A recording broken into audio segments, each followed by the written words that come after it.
समय हम लोग, मेरे हस्बैंड का ट्रांसफर हुआ था यूएस से, सियाटल से ही हम लोग सिंगापुर मूव हुए थे 1996 में। और ये सत्संग है मेरी बेटी का। उस समय वो 14 इयर्स की थी और उसको बचपन, वो यही पैदा हुई थी। उसको बचपन से बहुत ही बुरा अस्थमा का अटैक होता था। इतना सीवियर था कि उसको एवरी संडे इमरजेंसी में ले जाना पड़ता था। और छोटे से बच्चे को उसको नेबुलाइजर, स्टेरॉइड उसी में ही, इनहेलर में ही रहती थी वो। और बहुत ज्यादा एलर्जीज थी उसको, ना कुछ मिल्क प्रोडक्ट खा सकती थी, बहुत ज्यादा उसको प्रॉब्लम थी। यूएस में रहते हुए सब कुछ हम लोग ने ट्राई कर लिया। डॉक्टर्स ने कहा अब आपको खाली मैनेज करना होगा, एस्मा का कोई इलाज नहीं है।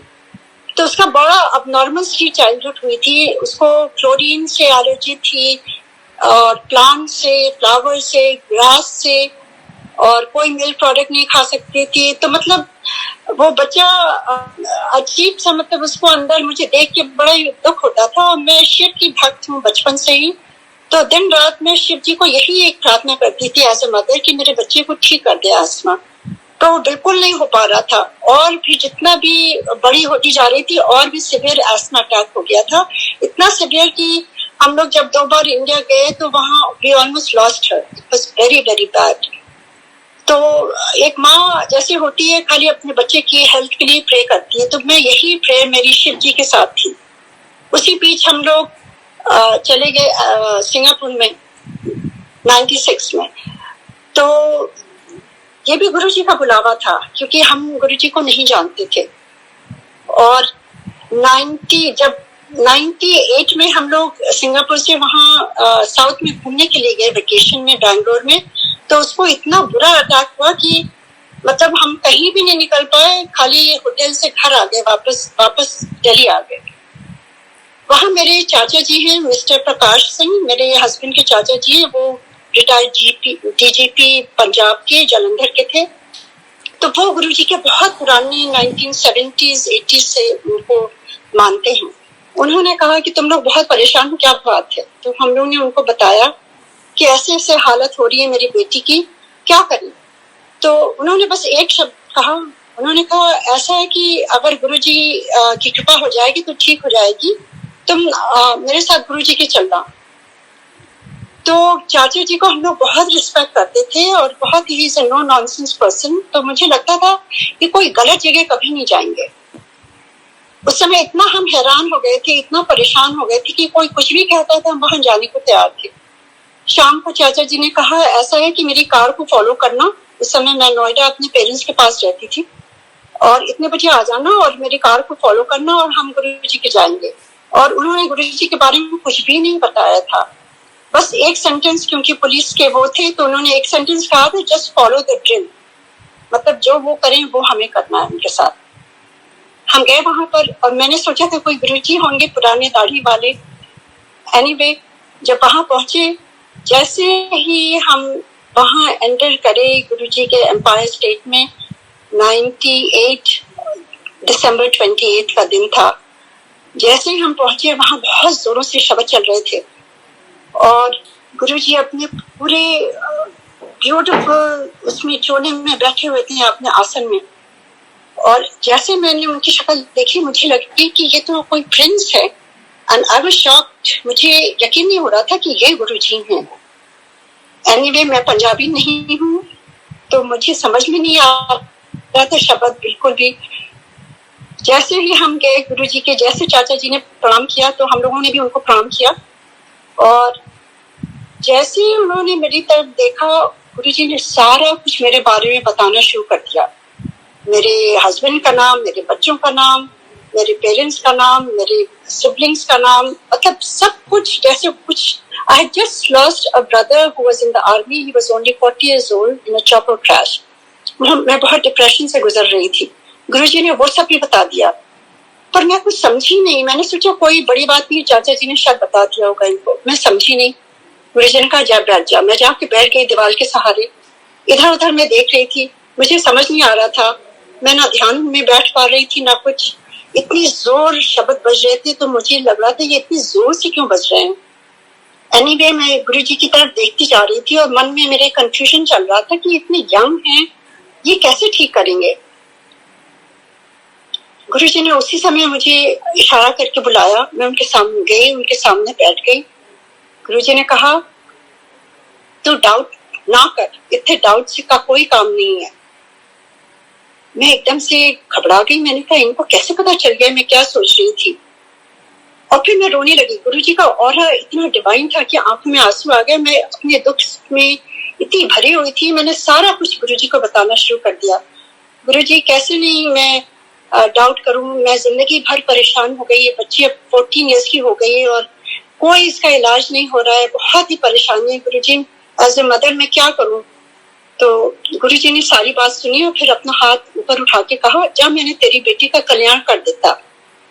मैं फिर भी नहीं समझी कल्याण का क्या अर्थ है।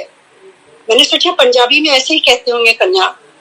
फिर गुरुजी ने कहा, अच्छा जा उठे जाके लंगर कर ले। फिर मैं चली गई, अपनी जगह पर जाके बैठ गई। चाचा जी जो हम लोगों को लेके गए थे वो बड़े खुश हुए, मेरे से कहने लगे, तुम बहुत देर तक गुरुजी से बात करी थी, क्या कहा उन्होंने? पहली बार गुरुजी ने कैसे बात कर ली? गुरुजी तो किसी से बात नहीं करते हैं। तो मैंने ऐसे ही बताया, मैंने कहा कुछ गुरुजी का कल्याण कर देता। तो चाचा जी बहुत ही खुश हुए, वो कहते हैं हो गया, ठीक हो गई नीतू, मेरी बेटी का नाम नीतू है, नीतू ठीक हो गई। मैंने कहा ऐसे कैसे ठीक हो गई? ना उन्होंने उसको बुलाया, ना सर पे हाथ रखा, ना कोई दवाई दी। तो उन्होंने कहा नहीं, यहाँ पे ऐसे ही होता है। फिर भी मैं थोड़ी सी कन्विंस नहीं थी, पर मुझे वहां पर गुरुजी का ऑरा इतना सूदिंग और इतना पावरफुल लग रहा था कि मुझे बहुत ही आनंद आ रहा था। एनीवे, बैठ करके वहां लंगर खाया, which was also unusual। मेरे साथ कभी ऐसा नहीं हुआ, चार के साथ उसमें किस तरह से खाते हैं वो तो बाद में गुरुजी ने ठीक से सिखाया कैसे खाना चाहिए लंगर। एनीवे, वो लंगर खाया हम लोगों ने और फिर मैं देखती रही सब कुछ। जब जाने का टाइम हुआ, जैसे ही गुरुजी ने बुलाया, हम लोग उठे, प्रणाम किया। गुरुजी ने कहा कल फिर आई और तांबे का लोटा लिया। मैंने कहा जी गुरुजी, और कहते हैं कि चांदी का ओम उन्होंने एग्जैक्ट कितने तोले का, कितना बड़ा ओम चांदी का होना चाहिए वो लेके आना है। मैं गई वापस, हम सारे गए और चाचा जी बड़े खुश, कहते हैं ये पहली बार गुरुजी ने उसको बिल्कुल ठीक कर दिया और जो भी कर रहे हैं गुरुजी देखना बिल्कुल ठीक हो जाएगी। We were very happy. We went back. Next day जा करके हम लोगों ने तांबे का लोटा लिया और जैसे गुरुजी ने जो जो कहा था वो करके गए। जैसे ही गुरुजी के पास गए, गुरुजी ने लोटा देखा और कहते हैं ये नहीं। मैं समझी नहीं, कहते हैं इसमें दाग है। मेरी ब्लेसिंग तो ही लगती है जब लोटा एकदम चमकता हुआ, कोई डेंट ना हो ना कोई दाग हो। And then Guruji gave me a name of the shop कि मुझे कहाँ से लाना है। नेक्स्ट डे फिर हम उसी दुकान से जाकर करके वैसे ही चमकता हुआ लोटा, without any dent, without any, कोई भी जरा सा भी दाग नहीं होना चाहिए, लेके गुरुजी के पास गए। गुरुजी ने देखा, बहुत खुश हुए। गुरुजी वाज लाइक स्मॉल चाइल्ड, इतनी खुश हुए गुरुजी देख करके, कहते हैं हाँ ये ठीक है।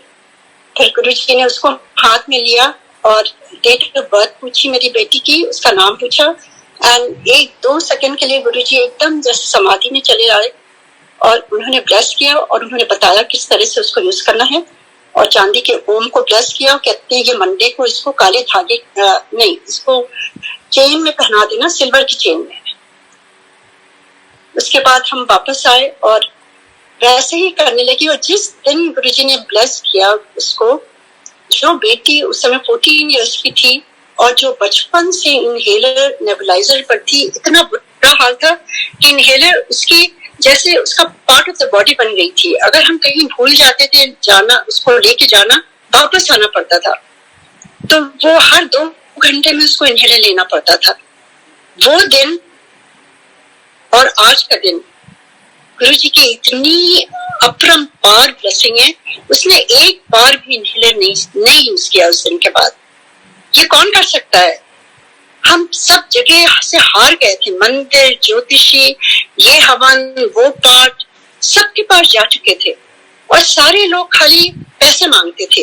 ये गुरुजी का द्वार कैसा था कि जहां गुरुजी एक चीज नहीं लेते थे और बल्कि आपको ब्लेसिंग देते थे। ऐसी जगह आज तक कभी देखी ही नहीं थी हमने। वहां जाके हमें महसूस हुआ कि जो मैंने शिव जी से प्रे किया था वो शिव जी साक्षात आके उन्होंने ब्लेस किया है। और आप समझ सकते हैं उस मदर की हालत।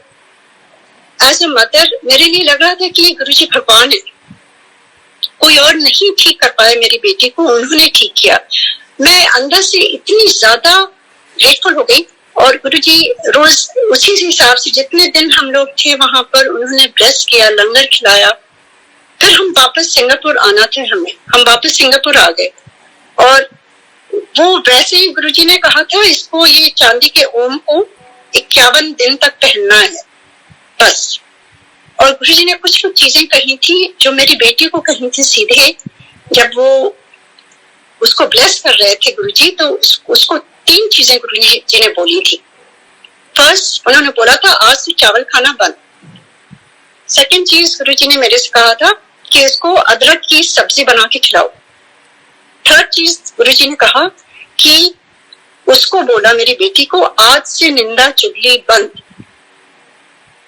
मेरी ब्लेसिंग क्यों लगती है जब निंदा चुगली बंद।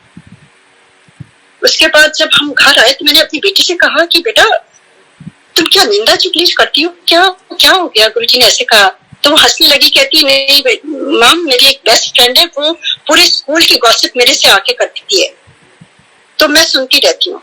तो हमने कहा देखो किस तरह से गुरुजी ने जानते हैं सब कुछ, आज से बिल्कुल ही नहीं, तुम सुनो भी नहीं।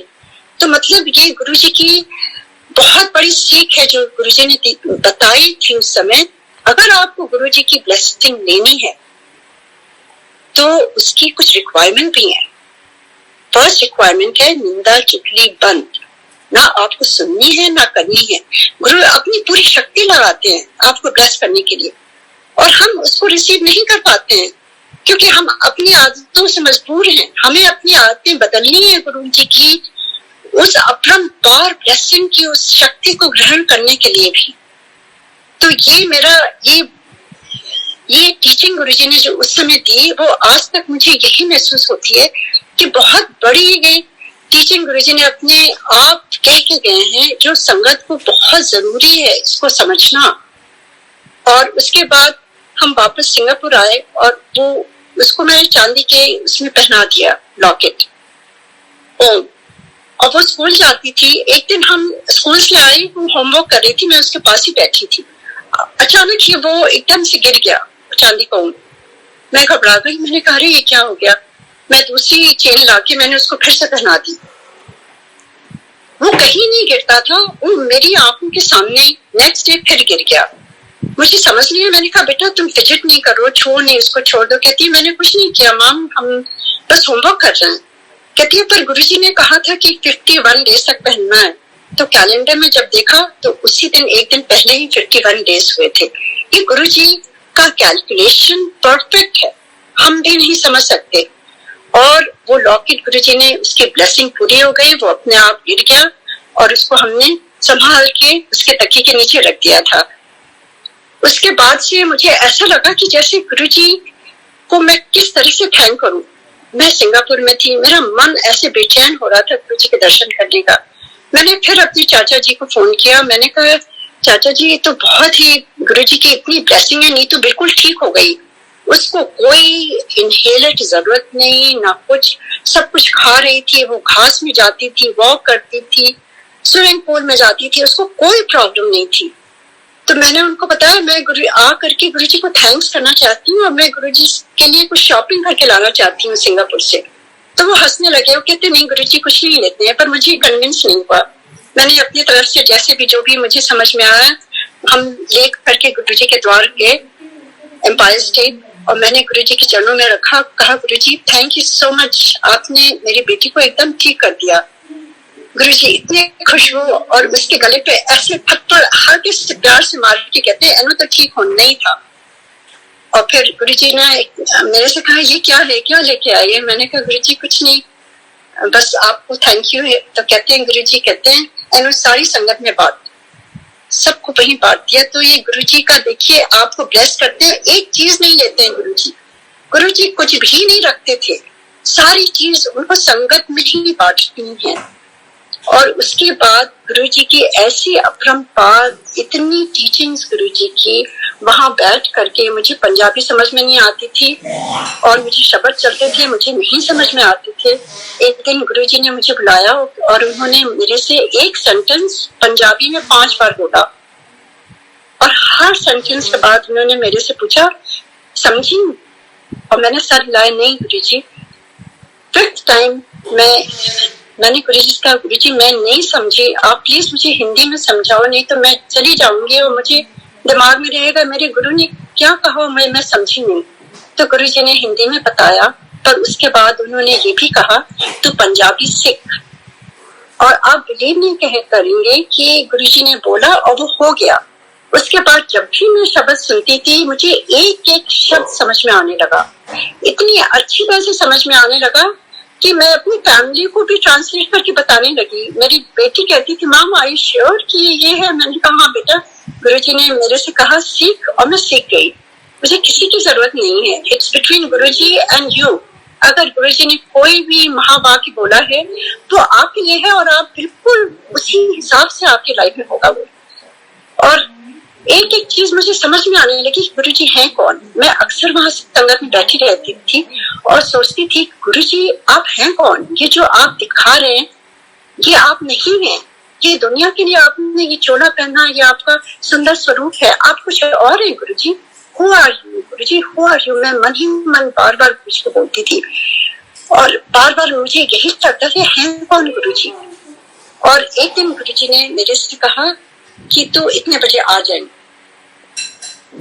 हम उतने बजे पहुंच गए। उस समय 5 बजे गुरुजी ने कहा था और जब पहुंच गए 5 बजे, गुरुजी अपनी खाली शर्ट और पैंट में थे, मेरे हस्बैंड हम दोनों जन, और गुरुजी नीचे एम्पायर स्टेट में कारपेट पर बैठे हुए थे और गुरुजी फिर तकिया लगा के कैसे लेट गए और उन्होंने अपनी शर्ट थोड़ी ऊपर करके नेवल में कहा हम हस्बैंड को, मेरे को, दोनों को, कि मेरी नेवल को स्मेल करो।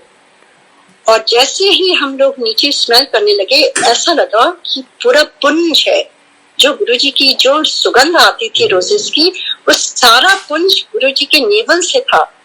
और ऐसा लग रहा था कि पूरी बॉडी में अंदर तक पूरी वो फ्रेग्रेंस अंदर चली गई है।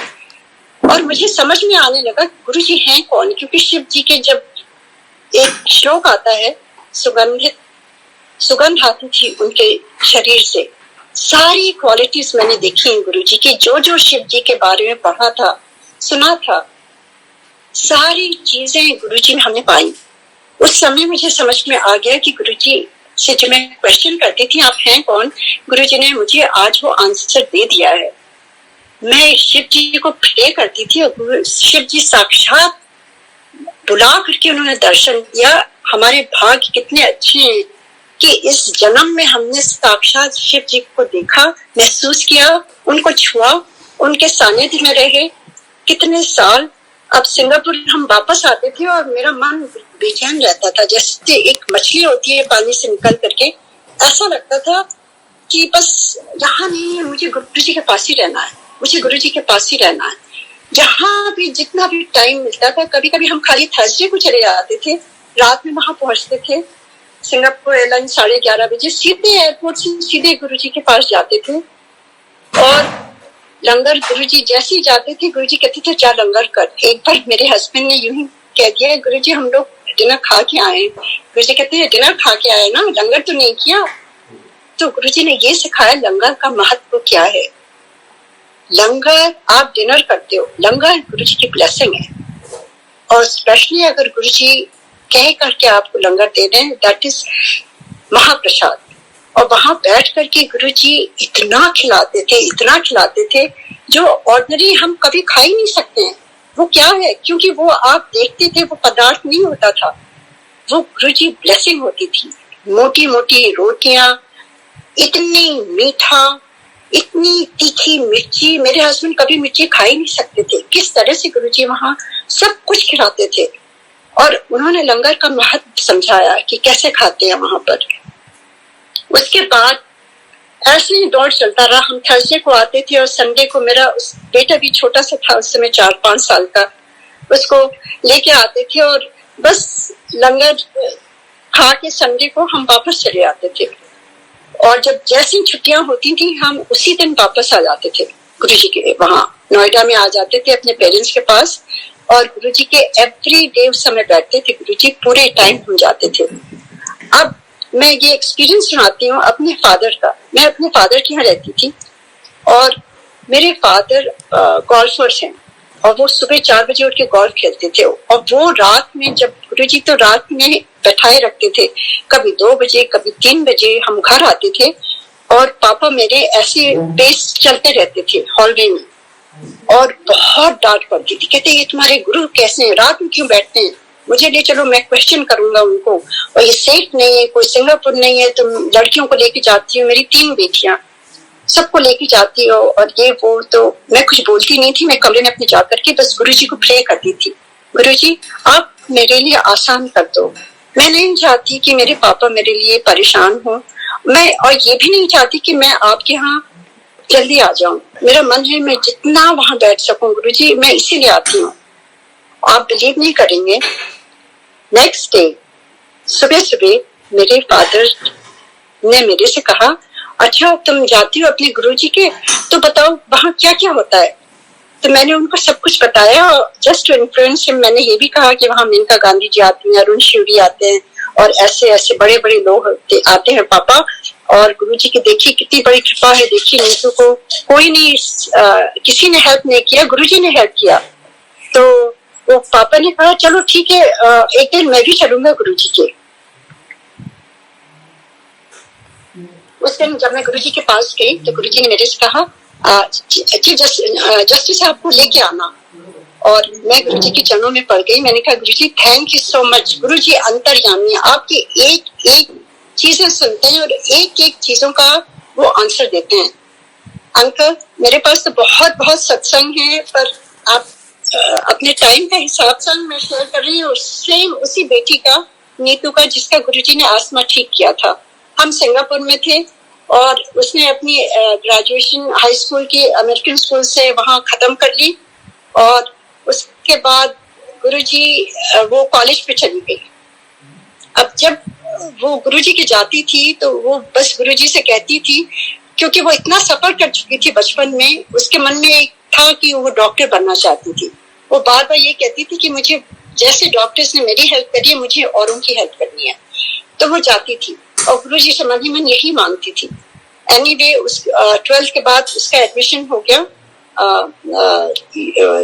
कैलिफोर्निया में, LA में, और वहां पर यूनिवर्सिटी में उसने ज्वाइन किया और वो मेडिकल स्कूल में चली गई गुरुजी की कृपा से। अब इतना ज्यादा उसको गुरुजी से इतना हो गया था कि वो जब भी बच्चों को छुट्टियां मिलती थी, जिस दिन वो वापस सिंगापुर आती थी, पहले से कहती थी कि हमें गुरुजी के दर्शन करने हैं। मेरे हस्बैंड उसी हिसाब से टिकट करते थे और बच्चे जिस दिन आते थे हम उसी दिन गुरुजी के पास जाते थे और 1 हफ्ता रह के वापस आ आते थे। तो उसी दौरान वो मेडिकल स्कूल में थी, वो आई और मैं और मेरी बेटी हम दोनों गए गुरुजी के द्वार पर। और ये सत्संग में सुना रही हूँ कि एयरपोर्ट पर वो बैठी हुई थी और उसका एक डिजिटल कैमरा था, वो किसी ने चुरा लिया। वो सो रही थी तो उसके बैग से किसी ने निकाल लिया। वो जब आई तो उसने मेरे से कहा कि मम आई एम वेरी अनहैप्पी कि मेरा कैमरा चोरी हो गया। तो मैंने कहा कोई बात नहीं बेटा, एनीवे ये बहुत इम्पोर्टेंट चीज है। उसके बाद हम गुरुजी के गए। जैसे ही गुरुजी के गए दरबार में, गुरुजी बैठे हुए थे, जैसे ही उनको प्रणाम किया गुरुजी ने मेरी तरफ देखा, कहते हैं कित्थों आई हैं। तो मैंने कहा गुरुजी ये आपकी ब्लेसिंग लेना चाहती थी, बस 2-3 दिन हम आए, आपको दर्शन करना चाहती थी, हम वापस जा रहे हैं इस तारीख को। तो गुरुजी ने मेरी बेटी की तरफ देखा और कहा नहीं। और गुरुजी ने उसके बाद 10 दिन बाद डेट दी, कहते हैं इन्हें और ब्लेसिंग चाहिए। मैंने कुछ नहीं कहा, हम वापस अपनी सीट पर जाके बैठ गए। अब वो बार बार मुझे कोहनी मारे मेरी बेटी के है कि ये कोई ग्रेड स्कूल नहीं है, मेडिकल स्कूल है माम, हम इतने दिन नहीं मिस कर सकते हैं। मैंने उसको समझाया तुम जानती हो गुरुजी जो कहते हैं ना वो किसी रीजन के लिए कहते हैं और तुम्हारे लिए कहते हैं, बेस्ट के लिए, कुछ ब्लेसिंग करनी है उनको। एनीवे हम गए वापस, हमने अपनी टिकट चेंज कर दी 10 दिन बाद। जो डेट गुरुजी ने दी थी उसी डेट करी। उसके बाद क्या हुआ कि एवरी डे जब भी हम गुरुजी के दरबार में जाते थे, गुरुजी 2-2, 3-3 बार लंगर खिलाते थे और बैठाए रखते थे 2 बजे 3 बजे। एनीवे जिस डेट को गुरुजी ने कहा था उस डेट को हम वापस चले आए। अब वापस आ गए, मैं सिंगापुर में, वो उसी दिन उसने फ्लाइट ले ली LA की, वो वहां चली गई। और मेरी और एक बड़ी बेटी वहां पर उसके साथ ही रहती थी, दोनों एक साथ रहती थी। तो उसका बड़ी बेटी का फोन आता है और वो रोती है, वो कह रही है माम लॉस एंजलिस पुलिस डिपार्टमेंट का फोन आया है और वो नीतू के लिए पूछ रहे हैं कि वो कहाँ है। तो मैं भी घबरा गई, मैं गुरुजी के दरबार में उनकी स्वरूप के आगे बैठ गई और मैं कहने लगी गुरुजी मैंने तो सारा परिवार आपको अर्पण करा है, गुरुजी आप ही उनके सब कुछ हो, जैसा आपको ठीक समझे आप करो, कहाँ है क्या हो रहा है मुझे कुछ भी नहीं मालूम। उसके बाद फिर दोबारा फोन आता है मेरी बेटी का, कहती है कि माम अब दोबारा उनका फोन आया है पुलिस डिपार्टमेंट का, वो ये बता रहे हैं। तो उसने ये बताया जो मैं शेयर कर रही हूँ। उसने कहा जब वो सिंगापुर में थी, जब वो LA में थी, जब वो आ रही थी, जो उसका कैमरा खो गया था डिजिटल वाला, तो जिसने चुराया था he was a serial rapist and a killer, black आदमी। और उसने उसकी जो पिक्चर की जो पेन ड्राइव होती है उसने अपने पॉकेट में रखी हुई थी। और LA की पुलिस वाले उसको महीनों से ढूंढ रहे थे। उसने 15 औरतों को मारा था। और उसके बाद वो जो पुलिस ने पकड़ा तो उसका ये था कि उसका नेक्स्ट पेशेंट हमेशा उसकी पिक्चर रहती थी उसकी पॉकेट में। तो जब वो पॉकेट से वो पेन ड्राइव निकाली और पुलिस वालों ने उसको ओपन करी, देखा तो उसमें पिक्चर आई मेरी बेटी की। और फिर वो पिक्चर देख के, वो मैराथन रन करती थी, तो वो पिक्चर देख करके उन्होंने कॉल किया उसको और फिर उसके बारे में पूछा। और उस समय मेरी बेटी जो है लैब में थी, काम कर रही थी। अब ये कनेक्शन आप देखिए कि जब वो गई गुरुजी के दरबार में, गुरुजी ने उसकी तरफ देखा और उनको सब कुछ मालूम था कि क्या होने वाला है।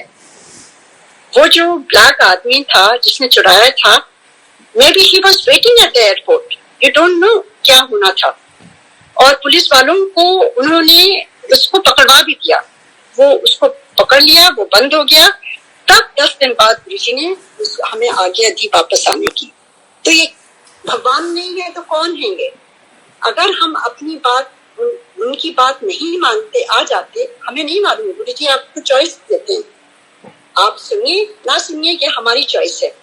गुरु खाली बोलते हैं, ब्रह्म वाक्य बोलते हैं, फॉलो करना एज ए डिसाइपल हम कितना मानते हैं उसी हिसाब से हमें ब्लेसिंग मिलती है। और ये उसका प्रमाण है, उसका प्रूफ है कि किस तरह से गुरुजी ने इतनी बड़ी विपदा से मेरी बेटी को बचाया है।